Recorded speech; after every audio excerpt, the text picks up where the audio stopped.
왜 한덕수 대행은 이런 선택을 했을까? 다양한 평가들이 나오고 있습니다. 자, 정치권의 목소리도 저희가 듣고 오겠습니다. 4월 18일 공석이 된 2명의 헌법재판관을 지명했다는 점은 높이 평가할 만하다 이렇게 생각을 하고 있습니다. 최상목 대행이 이미 논란의 여지가 있는 헌법재판관 2명을 국회 목소리 2명을 임명했기 때문에 그 부분에 대해서는 논란이 일단락이 된 것이 아닌가. 한덕수 대통령 권한대행이 자기가 대통령이 된 것으로 착각한 것 같습니다. 한덕수 총리에게는 그런 권한이 없죠. 좀 오버하신 것 같습니다. 한덕수 권한대행은 유연적 권한 남용을 행사했습니다. 권한쟁의 심판과 가처분 신청 등을 통해 이번 지명이 원천적 무효임을 밝히겠습니다. 민주당은 한덕수 대행이 위원을 쌓아가고 있다. 최진봉 교수님, 그 말인즉슨 한덕수 대행을 탄핵을 하지 아니할 수가 없다. 그런 카드도 활용하겠다는 거 아직까지 그렇게 결정을 내린 건 아닙니다. 거기까지는 아니고요. 그렇지만 네가 법적인 조치를 하겠다고 그랬어요. 예를 들어서 뭐 가처분 신청, 그다음 헌법소원은 이미 다른 분이 한 분이 하셨더라고요. 변호사 한 분이 헌법소원을 한 걸로 제가 알고 있는데요. 예. 이미 헌법소원이 들어간 상태고 권한쟁의 심판도 하겠다고 그랬습니다. 권한쟁의 심판은 국회가 권한이 있느냐 이런 얘기가 있는데요. 인사청문회는 국회의 권한입니다.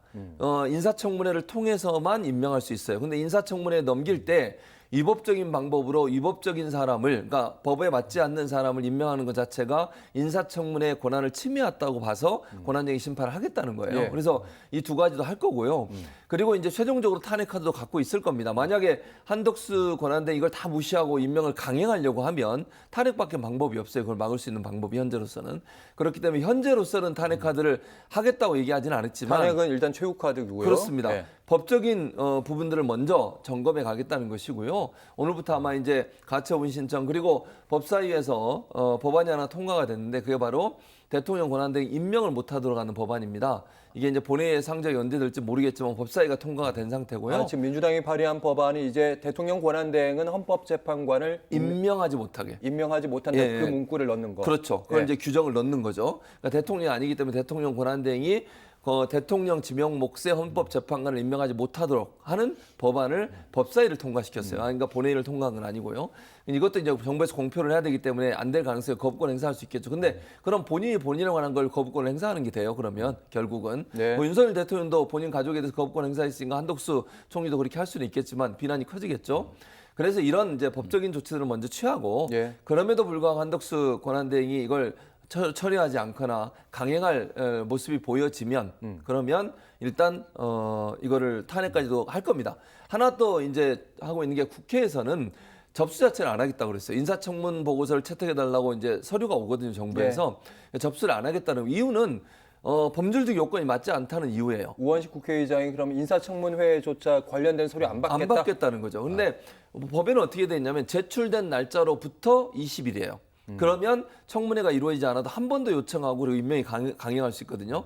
이 제출이라는 표현을 어떻게 의미할 거냐는 거예요. 그러니까 접수라고 안 되고 제출이라고 돼 있거든요. 법에는. 제출을 인정하는 것은 받아줄 때 제출이라고 저는 보거든요. 본인이 던져놓고 오는 건 제출이 아니잖아요.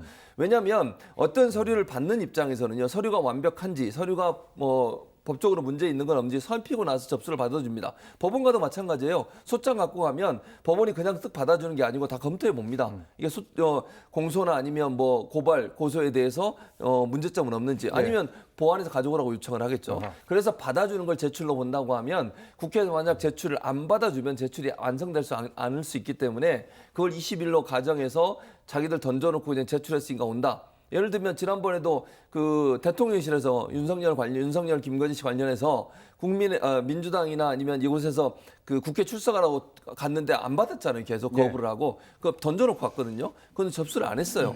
이런 사례를 본다고 하면 제출이라는 의미에서도 제출이 안 될 수도 있다. 그런 점도 국회에서는 또 검토할 것으로 생각이 됩니다. 그러니까 민주당도 그렇고 우원식 국회의장도 다양한 방법, 법적인 수단 모든 걸 다 쓰겠다 이런 얘기입니다. 최악의 경우에 이제 한덕수 대행은 탄핵까지 갈 수도 있고요. 그리고 지금 지명된 사람들이 뭐 방금 최진봉 교수께서는 한 20일에서 30일 정도 걸린다고 했는데 결국에 이제 그 30일이 지나고 나면 임명이 되는 것인지 안 되는 것인지 이종훈 평론가님 완전 혼란의 또 다른 시작입니다. 그렇죠. 예. 그러니까 지금 이제 접수 자체를 이제 안 받는 거 말고는 지금 당장은 방법이 좀 없지 않나 그런 생각이 좀 들고요. 예. 근데 그 접수를 뭐 얼마나 거부하겠습니까?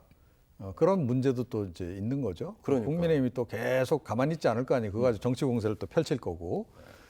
그래서 이거 접수 자체를 계속 안 한다는 것도 어려운 문제고. 그래서 제가 보건대는 이걸 끝까지 막는다? 그거 좀 쉽지 않아 보인다, 현재 국면에서. 그리고 뭐 한덕수 총리를 다시 또 탄핵한다? 그랬을 때 또 불역풍도 고려를 또 해야 되는 예. 거잖아요. 이제 조기 대선 국면으로 들어가 그렇죠. 있는 상태에서. 예. 그래서 그것도 쉽지 않다. 음. 그래서 이번 같은 경우에는 그냥 좀 그러니까 속수무책으로 그냥 그 용인할 수밖에 없는 상황으로 지금 흘러가지 않을까. 저는 그렇게 보고 있습니다. 속수무책으로 흘러간다. 그 말씀은 이제 결국에는 임명된다. 지명된 분들이 인사청문회가 열리지 않더라도 결국 이제 대통령 권한대행이 이제 진짜 임명까지 할 수 있는지 없는지는 최진봉 교수님 이 부분도 이제 헌법에 제대로 나와 있는 건 아니잖아요. 그러니까 법적인 문제에 대해서는 시간이 걸리니까 그 기간 동안에 뭐 빠르게 예를 들면 30일이라는 기간 안에 뭔가를 처리를 하려고 시도는 하겠죠. 근데 접수는 제가 말씀을 계속 접수를 안 할 거예요, 국회는.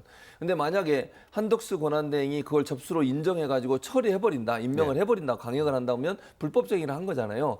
근데 문제는 뭐냐면 한 번 임명이 되고 나면 그걸 되돌리는 상당히 오랜 시간이 걸리고 법적으로 많은 절차를 거쳐야 돼요. 네. 그래서 저는 탄핵할 거라고 보는 거예요. 그게 뭐 역풍이 불 수도 있고 뭐 예컨대 정치적 부담이 된다고 해서 이걸 멈춘다 그렇게 하지 않을 거라고 저는 결국은 봅니다. 탄핵 한덕수 만약에 지명을 한덕수 대행이 지명을 처리하지 않는 강행하면. 이상 끝까지 그럼요. 간다. 끝까지 탄핵까지 가면. 간다. 그러니까 한덕수 권한대행이 만약에 처리하지 않고 이런 국회가 접수를 안 했음에도 불구하고 접수한 걸로 치고 만약 계속 절차를 진행해 간다. 막을 수 있는 당장 막을 수 있는 방법은 탄핵밖에 없어요. 그럼 탄핵할 겁니다.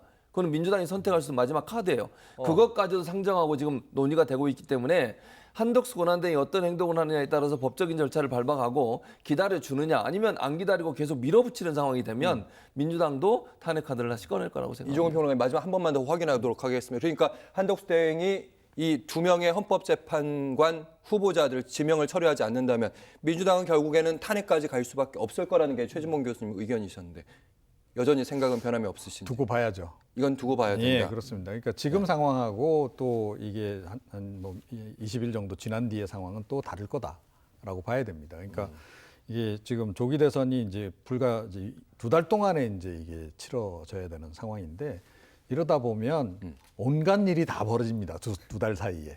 보통 이제 한 1, 2년 사이에 벌어질 일이 압축적으로 이제 진행이 될 예. 가능성이 이제 굉장히 많고 또 요동칠 가능성이 높기 때문에 이제 민주당 쪽도 그렇게 예단하기가 좀 어려울 거다. 저는 그렇게 생각합니다. 그때 가봐야 한다 이런 말씀으로 들었습니다. 또 현실은 어떻게 벌어질지는 그때 가봐야 하는 거긴 하죠.